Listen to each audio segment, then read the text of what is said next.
The latest news is that Iran's Islamic Revolutionary Guard Corps has warned it will target 18 specific U.S. tech and finance companies operating in the Middle East starting this Wednesday. Quite a bold move, That's right? intense.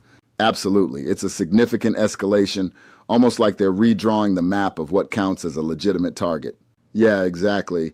And what's particularly interesting is that they've been gradually broadening their targets over time, and now they're zeroing in on tech and finance, sectors that are absolutely crucial to the U.S. economy in the region. Yeah, that's a game changer. It almost feels like a signal, doesn't it? A way to warn both companies and governments that no part of the economic infrastructure is off limits. Right? It's like sending a message that the non-military fronts like technology and finance are now battle zones.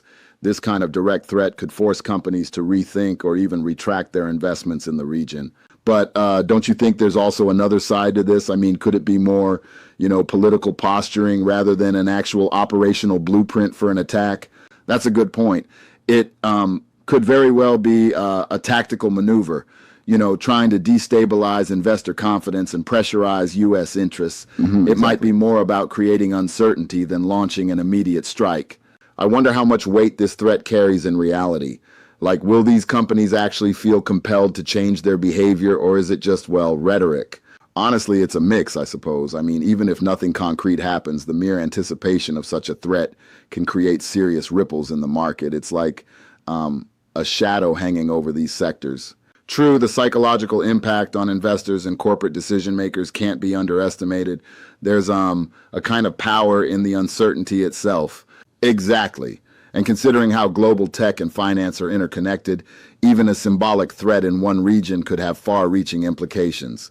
Yep, that's definitely something to watch. And while we're discussing this, it does raise the question, is this an effective strategy for geopolitical leverage or just a provocative bluff? Well, I'd say it's a bit of both. On one hand, it's an assertive stance that challenges U.S. influence, but on the flip side, it could backfire by further isolating Iran and tightening international sanctions or responses.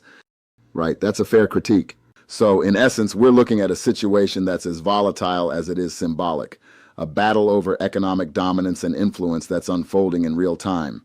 Absolutely. This dynamic really underscores how technology and finance are now front and center in geopolitical conflicts, almost as familiar as traditional military targets. Exactly. And as this develops, we'll have to see how both sides recalibrate their strategies. Indeed, the coming days will be critical in understanding whether this threat stays on paper or translates into tangible actions.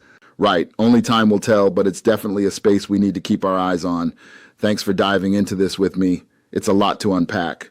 Absolutely, it's been a great discussion. Let's stay tuned for more on this evolving situation.